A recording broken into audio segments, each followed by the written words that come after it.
Ahojte, keďže aj ja patrím k YouTube závislákom, už dlhšie si všímam nový fenomén a to je fenomén vlogov a vlogerov. Čo je však pre mňa zaujímavé najviac, je ako je vôbec možné, že sú takí úspešní. A tak po vzhliadnutí mnohých a mnohých videí som prišla na pár krokov, ako sa stať úspešným vlogerom. Krok číslo 1.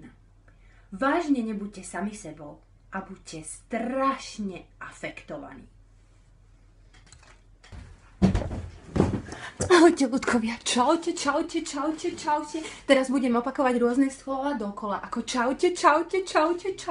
A strašne, ale strašne ste mi chýbali. Dlho sme nemali žiadne chaty, snapchaty, blogy, ale už som našťastie tu a budem ako zvyčajne rozprávať o ničom. Krok číslo 2.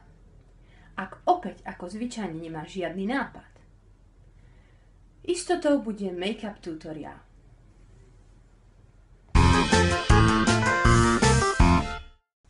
Krok číslo 3. 478. návod na rovnaký účes. Budeme potrebovať gumičku a vlasy.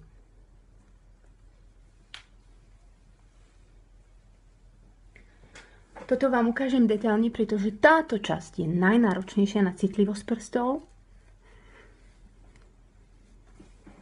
Voilà, a je to. Krok číslo 4. Ak už nepomáha nič iné, definitívne vám pomôže duckface a strašne hlúpy nápad.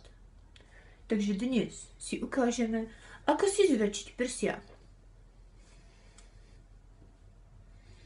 Potrebujeme na to hnedú ceruzku na obočie a prsia.